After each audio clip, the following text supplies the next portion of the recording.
Qaysidan kelgan? Assalomu alaykum do'stlar. Mana sizlarga o'xshab chopib kelamiz. Bizda avvalondan yangi xolodilnik kelgan. Bu xolodilnikimizni orqasi metalldan ishlangan. Bu 222 litrni o'ziga oladi. Morozelkasiga keladigan bo'lsak, morozelkasi ham juda keng. Echkini qovurib, mazza qilib yeyishingiz mumkin. Bilasizlar, qo'y go'shtidan echki go'shti shirinroq bo'ladi. Buni motoriga 10 yil berilgan, o'ziga 3 yil berilgan. Inverter, pastokda ham chotki ishlab beradigan xolodilnikimiz shu bo'ladi. Do'stlar, sizlar ko'rgandek chopib bosib kelamiz. Go hammaga.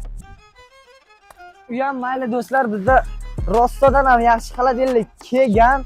Bu xolodilnikimizni endi mana upakovkadan ochyapmiz. Qani ochilmaydi bu ham, chunki yangi. Korobkasini otvoramiz. Bu Rostodan yangi xolodilnik bo'lib, buni ham motoriga 10 yil, o'ziga 3 yil garantiya berilgan inverter bu ham. Ochamiz, ishlari katta. Ochamiz, morozelniklari katta. Buni qo'lga kiritish uchun kommentariyada plus qoldiring, narxini tashlaymiz.